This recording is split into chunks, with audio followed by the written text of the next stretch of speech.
সুপ্রিয় শিক্ষার্থী, আসসালামু আলাইকুম। আশা করছি সবাই ভালো আছো। সুপ্রিয় শিক্ষার্থীবৃন্দ, আজ আমরা নবম, দশম এবং এসএসসি হায়ার ম্যাথের একাদশ অধ্যায়ের একটি গুরুত্বপূর্ণ সৃজনশীল সমাধান করব। তোমরা জানো যে আজ আমাদের এই হায়ার ম্যাথের স্থানাঙ্ক জ্যামিতি অধ্যায়টির অষ্টম ক্লাস সম্পন্ন হচ্ছে। তো এই অষ্টম ক্লাসে আজ আমরা এই অধ্যায়টি শেষ দিব এবং এই অধ্যায়টি অলরেডি আমরা যে চারটি অনুশীলনী রয়েছে, চারটি অনুশীলনীর সকল সূত্র সহ ব্যাখ্যা আমরা সব শিখেছি এবং কিছু অঙ্ক করেছি এবং সর্বশেষ আমরা গত ক্লাসে তিনটি সংক্ষিপ্ত প্রশ্ন সমাধান করেছি। তাই ধারাবাহিকতায় আজ আমরা একটি সৃজনশীল প্রশ্ন সমাধান করতে যাচ্ছি। আশা করছি তোমরা এই ক্লাসগুলো ফলো করলে অবশ্যই তোমাদের এই অধ্যায়ে আর কোনো সমস্যা থাকবে না। থাকলে অবশ্যই তোমরা আমাকে ইনফর্ম করবে, আমি চেষ্টা করবো সেটা সমাধান করার। প্রিয় শিক্ষার্থীরা, চলো আজকে সৃজনশীলটি শুরু করা যাক। তো আজ আমাদের এই সৃজনশীলটি করতে যাচ্ছি। এখানে উদ্দীপকে দেওয়া আছে যে একটি চতুর্ভুজের চারটি শীর্ষবিন্দু যথাক্রমে পি বিন্দু, কিউ বিন্দু, আর বিন্দু এবং এস বিন্দু, চারটা শীর্ষবিন্দু দেওয়া আছে একটা চতুর্ভুজের। এখান থেকে ক নম্বরে বলা হয়েছে যে দেখাও যে কিউ আর রেখাটি এক্স অক্ষের ধনাত্মক দিকের সাথে স্থূলকোণ উৎপন্ন করে। তো এই ক্ষেত্রে আমরা প্রথমেই কিউ আর রেখার ঢাল নির্ণয় করব, কারণ আমরা জানি এক্স অক্ষের ধনাত্মক দিকের সাথে কোণের সম্পর্ক একমাত্র ঢালের সাথে। তো ঢাল যদি ধনাত্মক হয় অর্থাৎ পজিটিভ মান আসে তাহলে এটি এক্স অক্ষের সাথে সূক্ষ্মকোণ উৎপন্ন করে, এবং ঢালের মান যদি ঋণাত্মক আসে তাহলে এটি এক্স অক্ষের সাথে এক্স অক্ষের ধনাত্মক দিকের সাথে স্থূলকোণ উৎপন্ন করে। এটি আমরা আমাদের স্থানাঙ্ক জ্যামিতি চ্যাপ্টারটির দ্বিতীয় ক্লাসে শিখেছিলাম ঢাল সম্পর্কিত সূত্রে। তো প্রিয় শিক্ষার্থীরা, চলো আমরা ক নম্বরটা শুরু করছি। প্রথমে আমরা কিউ আর রেখার ঢাল নির্ণয় করব। তো দেখছি কিউ আর রেখার ঢাল,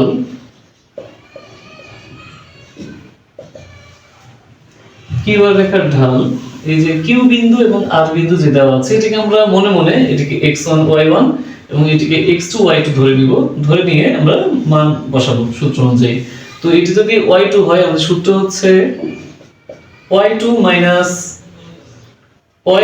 minus y1, তার মাইনাস আছে প্লাস, বাই x2 অর্থাৎ 10 minus x1 15। তো আমরা দেখতে পাচ্ছি এখান থেকে মান আসছে 13/-5, অর্থাৎ ঢালের মানটি ঋণাত্মক। যেহেতু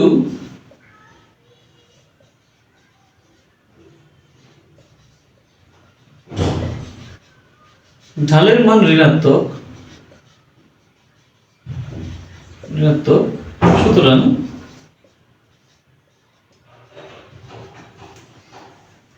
কিউ আর রেখাটি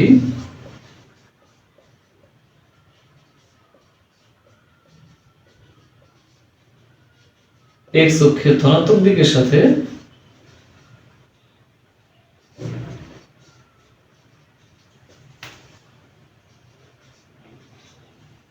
স্থূলকোণ উৎপন্ন করে।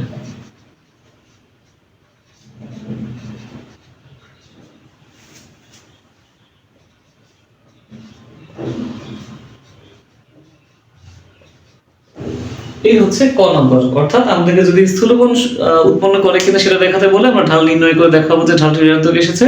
আর যদি সূক্ষ্মকোণের কথা বলে তাহলে আমরা ঢালটি দেখাবো যে পজিটিভ মান এসেছে কিনা। যদি ঢালের মান পজিটিভ আসে তাহলে এক্স অক্ষের ধনাত্মক দিকের সাথে সূক্ষ্মকোণ, আর যদি ঢালের মান ঋণাত্মক আসে তাহলে এক্স অক্ষের ধনাত্মক দিকের সাথে স্থূলকোণ উৎপন্ন করবে। এই হচ্ছে ক নম্বর। এবার আমরা চলে যাচ্ছি খ নম্বরে। খতে বলা হয়েছে পিএস রেখার সমান্তরাল এবং 518 বিন্দুগামী রেখার সমীকরণ নির্ণয় করতে। তো আমরা পিএস রেখার সমান্তরাল যেহেতু বলা হয়েছে, পিএস রেখার ঢাল আমরা নির্ণয় করব, কারণ আমরা জানি দুইটি সমান্তরাল রেখার ঢাল সমান হয়। তাহলে পিএস রেখার যে ঢাল আসবে ওই সমান্তরাল রেখাটির ঢালও একই। তাহলে আমরা ওই রেখাটির ঢাল পেয়ে যাব এবং ওই রেখাটি একটা বিন্দু দেওয়া আছে যে এই বিন্দুগামী। তাহলে আমরা ওই যে ঢাল এবং একটি বিন্দুগামী রেখার সমীকরণ যে সূত্র দিয়ে করে ওই সূত্র দিয়ে আমরা নির্ণয় করব। তো তাহলে আমরা শুরুতেই পিএস রেখার ঢাল নির্ণয় করছি। তো পিএস রেখার ঢাল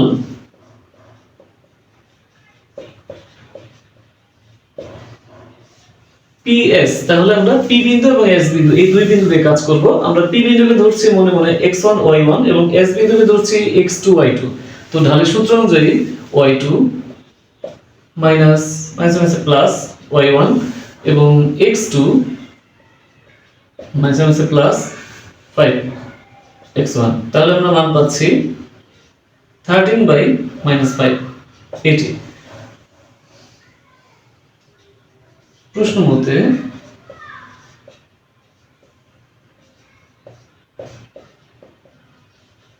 পিএস রেখার সমান্তরাল রেখাটির ঢাল, আমরা ঢালের মানটি m ধরলাম, যেহেতু পিএস রেখা সমান্তরাল তাহলে পিএস রেখার যে ঢাল এসেছে 13/-5 এটি হবে 13/-5 m এর মান। যে আমাদের প্রশ্ন যে বিন্দু দেওয়া আছে একটি, এটাকে আমরা ধরলাম x1 y1, কারণ এই সূত্রের জন্য আমাদেরকে x1 y1 এর একটা বিন্দুর মান লাগবে, যেটা এই বিন্দুটা 518, এই বিন্দুটা আমরা পেয়ে গেছি। তো তাহলে এই m এই ঢাল বিশিষ্ট এবং এই বিন্দুগামী একটা রেখার সমীকরণ আমাদেরকে বের করতে হবে, এটি হবে নির্ণয় সমীকরণ। তার মানে লিখি যে অতএব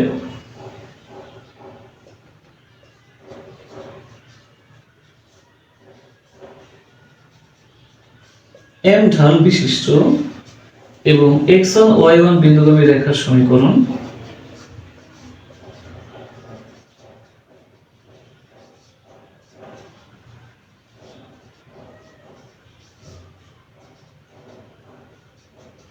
সমীকরণটি হচ্ছে m into x minus x1 equal to y minus y1, এই সূত্র। তো আমরা মান বসিয়ে দিচ্ছি, m এর মান হচ্ছে 13/-5, x চলক হিসেবে থাকবে সূত্রের মাইনাস, এবং x1 এর মান হচ্ছে 5, এদিকে y চলক হিসেবে থাকবে সূত্রের মাইনাস, y1 এর মান 18। তো এখান থেকে -5 এটা এখানে গুণ হয়ে যাবে, এটার সাথে নিচে থাকার কারণে এটা উপরে গুণ হয়ে যাবে, আর 13 দিয়ে এটা গুণ হবে। তাহলে আমরা পাচ্ছি 13x minus 13 into 5 65 সমান সমান -5 দিয়ে এটা গুণ হলে -5y মাইনাস প্লাস 5 এবং 18 গুণ করলে 90।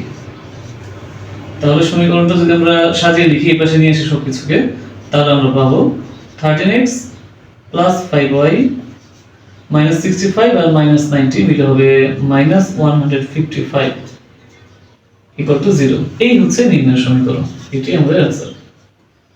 খ নং এই পর্যন্তই। প্রিয় শিক্ষার্থীরা, আশা করছি তোমরা বুঝতে পারছো আজকের অঙ্কগুলো। তো এবারে আমরা চলে যাচ্ছি গ নং-এ। গতে বলা হয়েছে, গ খুব ইম্পর্টেন্ট একটি অঙ্ক এই অধ্যায়ের জন্য। তো গ নং এর জন্য ওদের একটু বেশি স্পেস প্রয়োজন হবে, আমি সবগুলো প্রশ্ন মুছে দিচ্ছি, তার আগে গ নং প্রশ্ন তোমাদের বুঝিয়ে দিচ্ছি। গতে বলা হয়েছে চতুর্ভুজের যে অংশ চতুর্থ চতুর্ভাগে অবস্থিত তার ক্ষেত্রফল নির্ণয় করো। তাহলে আমাদেরকে চতুর্ভুজটি আঁকতে হবে গ্রাফে। গ্রাফের প্রথমে আমরা আনুমানিকভাবে গ্রাফের চিত্রটি এখানে আঁকবো। তবে চতুর্থ চতুর্ভাগে যে অংশটি অবস্থান করবে এই চতুর্ভুজে, ওই অংশটির ক্ষেত্রফল আমাদের নির্ণয় করতে হবে। আমরা আনুমানিকভাবে পি কিউ আর এস এ চারটি বিন্দু গ্রাফে মান বসিয়ে চতুর্ভুজটি এঁকেছি। তো এই চতুর্ভুজটির চতুর্থ চতুর্ভাগে আমরা দেখতে পাচ্ছি এই অংশটি অবস্থান করেছে। তো এই অংশটির পি কিউ আর রেখাটি এক্স অক্ষে ছেদ করেছে এম বিন্দুতে এবং পি কিউ রেখাটি ওয়াই অক্ষে ছেদ করেছে এন বিন্দুতে। তাই আমাদেরকে প্রশ্ন অনুযায়ী এই যে ও এন কিউ এন এই রেখাটি এই চতুর্ভুজটির ক্ষেত্রফল নির্ণয় করতে হবে। এই চতুর্ভুজটির ক্ষেত্রফল নির্ণয় করার জন্য আমাকে এম বিন্দু এবং এন বিন্দু স্থানাঙ্ক নির্ণয় করতে হবে। এম বিন্দু হচ্ছে কিউ আর রেখাটি এক্স অক্ষে যেখানে ছেদ করেছে। তো প্রথমে আমি কিউ আর রেখার সমীকরণ নির্ণয় করব, এরপর এটি এক্স অক্ষে কোথায় ছেদ করেছে সেটি বের করব। তো আমরা দেখছি এখানে কিউ আর রেখার যে সমীকরণ, এটি আমরা দুই বিন্দুগামী রেখার সমীকরণ সূত্রের সাহায্যে করতে যাচ্ছি, অর্থাৎ y2 - y1 x2 - x1 y1 - y x1 - x, ওই সূত্রটি। তো কিউ আর বিন্দুটির এটিকে আমরা এই কিউ বিন্দুকে x1 y1 এবং আর বিন্দুকে x2 y2 ধরে আমরা সূত্র অনুযায়ী মান বসিয়ে দিয়েছি। তো মান বসানোর পরে আমরা যদি এখানে ক্যালকুলেশন করি, এই 90 পাই 13/-5 -8 - y 15 - x। তো এখন আমরা এখানে আর গুণ করে দিব। আর গুণ করলে আমরা পাচ্ছি, প্রথমে -5 দিয়ে এটাকে গুণ করব, -5 দিয়ে গুণ করলে এটা প্লাসের 40 এবং প্লাস 5y হবে। আর এদিকে 13 এবং 15 গুণ করলে 13 এবং 15 যদি আমরা গুণ করি তাহলে আমরা পাবো 195 এবং -13x। তো আমরা পুরো রাশিটাকে এই পাশে নিয়ে আসবো, এই পাশে আনলে শুধু সংখ্যা এই পাশে রাখবো। তো এখানে -13x এখানে এসে হবে +13x, তাহলে 13x + 5y = 195, এই পাশে 40 এর পাশে গিয়ে বিয়োগ করলে মাইনাস হয়ে গিয়ে এখানে হবে 155। তো যেহেতু এই রেখাটি x অক্ষে m বিন্দু ছেদ করেছে, আমরা জানি যে x অক্ষের y এর মান 0, তাই আমরা এই রেখাটিকে y এর মান 0 বসিয়ে পাই। দেখছি যে সমীকরণটিতে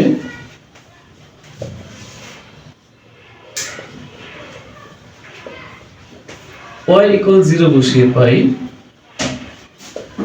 y 0 হলে আমরা পাই 13x = 155 বা x ইকুয়াল, আমরা 13 দিয়ে যদি এটাকে ভাগ করি তাহলে পাবো,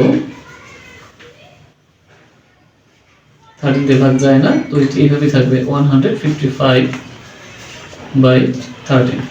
অতএব m বিন্দুর স্থানাঙ্ক এর যেহেতু x অক্ষে ছেদ করেছে, x এর মান থাকবে আর y এর মান 0 হবে, তাহলে 155/13, 0।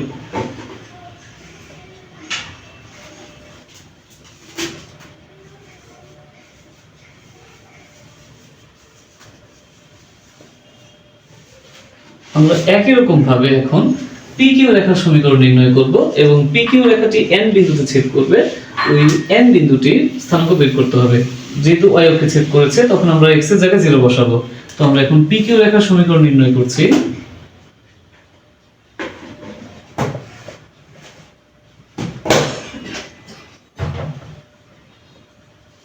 PQ রেখার সমীকরণ, ওই যে আমরা Q রেখার সমীকরণ যে সূত্র দিয়ে করেছিলাম, একই সূত্র দিয়ে আমরা PQ রেখার সমীকরণ নির্ণয় করব। তো P এবং Q বিন্দুটা আমাদের এখানে আছে, আমরা এই বিন্দুর সাহায্যে সূত্রটি লিখছি। সূত্রটি হচ্ছে y2, আমরা এটাকে x1 y1 আর q কে x2 y2 ধরছি, তাহলে y2 - y1 অর্থাৎ -8 + 10 বাই x2 - x1 অর্থাৎ 15 + 5, বা এই পাশে y1 - y, তো এখানে y1 হচ্ছে -10, তাহলে -10 - y এবং x1 - x অর্থাৎ -5 - x, এইভাবে। তো আমরা যদি ক্যালকুলেশন করি তাহলে আমরা এখান থেকে পাচ্ছি, এখানে হবে 2, এটা হবে 20, এবং এখান থেকে পাচ্ছি, যদি আমরা মাইনাস মাইনাস কমন নিয়ে মাইনাস বাদ দিয়ে দিই তাহলে সব প্লাস হয়ে যাবে, 10 + y 5 + x, মাইনাস কমন নিয়ে মাইনাস মাইনাস বাদ দিয়ে দিলাম। এবার আমরা আর গুণ করব, গুণ করলে আমরা পাবো 10 + 2x = 200 + 20y, বা 2x - 20y = 200 থেকে 10 ওই পাশে গিয়ে মাইনাস হবে, তাহলে হবে 190। তোমরা দেখতে পাচ্ছি এটাকে 2 দিয়ে ভাগ করা যায়, তাহলে আমরা এটাকে 2 দিয়ে ভাগ করে দিব। 2 দিয়ে যদি আমরা এটাকে ভাগ করি তাহলে সবগুলোকে 2 দিয়ে ভাগ করে এখান থেকে 2 কমন নিই আর 2 এখান থেকে ভাগ করে দিব একদম ডাইরেক্ট, তাহলে আমরা পাচ্ছি x - 10y = 95। তাহলে এটাই হচ্ছে আমাদের PQ রেখার সমীকরণ। আর PQ রেখাটি যেহেতু y অক্ষে ছেদ করেছে আর y অক্ষে x এর মান 0, তাই আমরা এখানে x = 0 বসিয়ে দিব।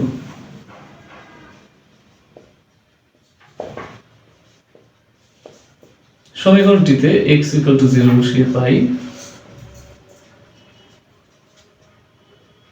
0 হলে -10y = 95 থাকবে এবং y এর মান হবে -10 যদি পাশে আসে, তো এরপর আমরা 5 দিয়ে কাটাকাটি করব, কাটাকাটি করলে y এর মান আসবে, এখান থেকে আসবে 19, এখানে আসবে -2, 19/-2। অতএব n বিন্দুর স্থানাঙ্ক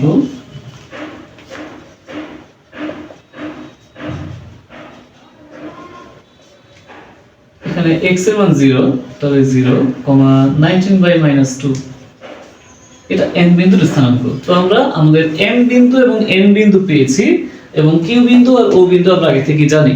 তো এখন আমরা এই m ও n q এই চতুর্ভুজটির ক্ষেত্রফল সহজে নির্ণয় করতে পারবো। তো এই চতুর্ভুজটির ক্ষেত্রফল নির্ণয় করার জন্য যেহেতু আমাদের m বিন্দু n বিন্দু লাগবে, আমি একটু বিন্দুগুলোর স্থানাঙ্কের মানগুলো লিখে দিচ্ছি।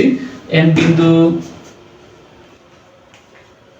সরি এটা m বিন্দু ছিল, n বিন্দুর স্থানাঙ্ক তো এটা হবে 155/13,0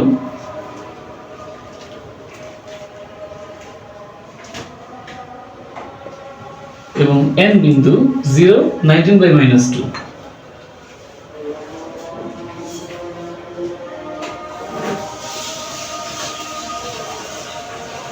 এই হচ্ছে n বিন্দু এবং q বিন্দুটি আমাদের প্রশ্ন দেওয়া ছিল 15 - 8।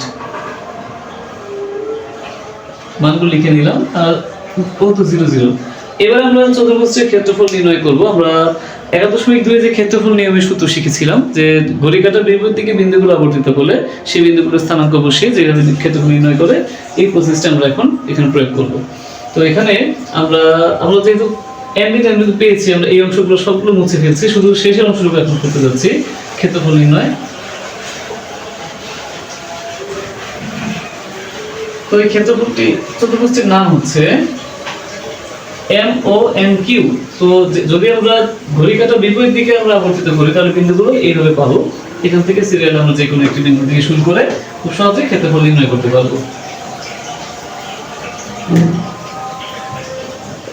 অতএব আমরা Q দিয়ে শুরু করি। QMON চতুর্ভুজের ক্ষেত্রফল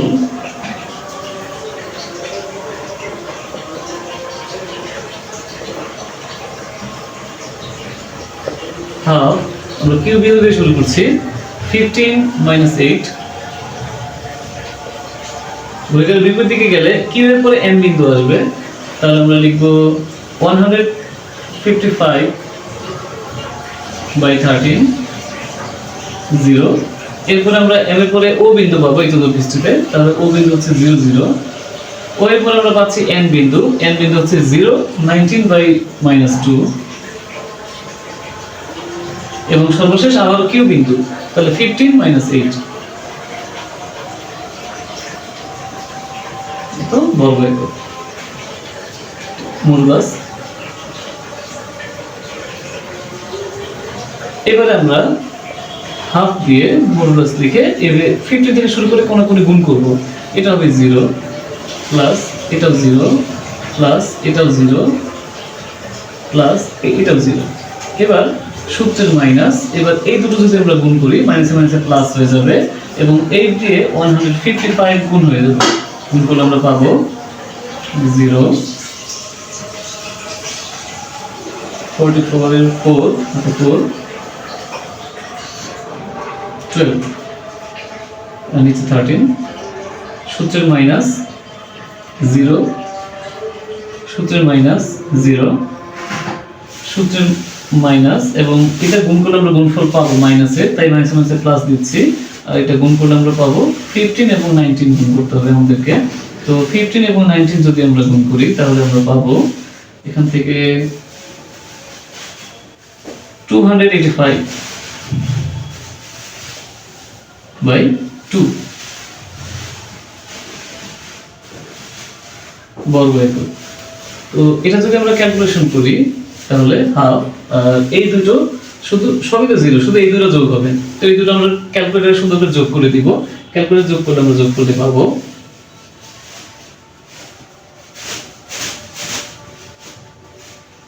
26